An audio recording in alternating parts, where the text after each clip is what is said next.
Wala nang intro-intro. Mga kababayan, rambulan na to. Wala akong kakampihan para walang reklamo. Para walang gulo, papagalitan ko kayo pareho. Hoy, sa lahat ng tambaluslos, tapuan ka. Langya ka, nagkagulo na nga, dumagdag ka pa. Balita ko kay BBM ang loyalty nito. Dahil para sa amin, isa ka lang asong ulol na tumatahol sa kanto. Kung makapagsalita ka, sobrang nakakalito. Sabi mo ayaw mo kay Duterte Carpio, pero wag kang mandamay kung ayaw mong bumoto. Dahil kung hindi tayo ang magkakabalian ng buto. Dinamay mo pa ang kanyang pagiging basaguliro. Nararapat lang yun kasi inaapi nila ang mahihirap na mga Pilipino. Gusto mo idagdag mo pa tong kamao ko? Sasapakin namin ang nagprotekta sa mga smugglers na nasa pwesto. Wala akong binanggit na pangalan kung sino. Pero kapag nasaktan ka, ibig sabihin totoo. Unitim ka at unitim din ako. Pero ang katapatan namin nasa bayan at wala sa apelyido. Kaya kapag sinabing magpakamatay sa West Philippine Sea, magkaisa na sundin ang kanyang utos.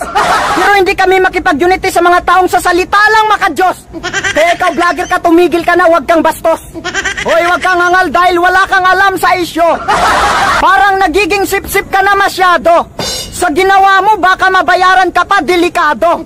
Alamin mo muna ang buong kwento bago ka magbigay ng argumento. Basahin mo muna ang post niya bago ka manggulo. Parang pinapalabas nila na may utang na loob siya sa kanyang pagtakbo. Kaya malinaw na sinisiraan siya sa Kongreso. Para walang gulo, papagalitan ko kayo pareho. Order ng Pangulo, susundin mo sa ayaw at sa gusto mo.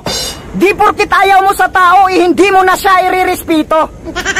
Kung may ginawa siyang kalukuhan, sabihin mo ng diretso. Di yung binibiro mo pa ang kanyang apelyido. May mga vlogger kasi na masyadong apektado. Di ka lang maintindihan, babatuhin ka kaagad ng tudo. Katulad nito, yung utak niya hindi niya kontrolado. Sa sobrang galing magsalita, nawawala ang kanyang mudo. Pagkatapos mamahiya, gusto niya gawin kang kalmado. Para siyang nanuntok tapos biglang makipagkasundo. Yan ang hirap sa'yo, Tapwa, nagtuturo ka kasi nang hindi mo kabisado. Sabi nila magaling ka daw, pero para sa akin hindi ka pasado. Katulad ng sundalo, bago lumusob kailangan nakaplano. Kung sa patigasan lang, ikaw na ang panalo. Pero kung usapang mahinahon, sigurado ikaw ay matatalo. Sana lang walang kinalaman dito si Arroyo. Dahil kung hindi, buti pa manahimik na lang tayo. Sapagkat ang pagtatanggap ng utang na loob ay pinagbabawal yan sa serbisyo. Pasensya na, wala akong sinisino. Para sa bayan, tamaan ang dapat tamaan dito. Masakit na salita sasabihin kung kapayapaan ang kapalit nito. Madaling kumalma sa pambabatikos ng walang kwintang tao.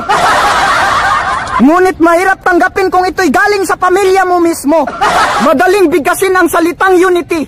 Pero sana sa likod ng kamera ganon din ang sinasabi. Kilala namin si BP. Hindi yan papalag kung hindi nakarinig ng mga salitang hindi mabuti.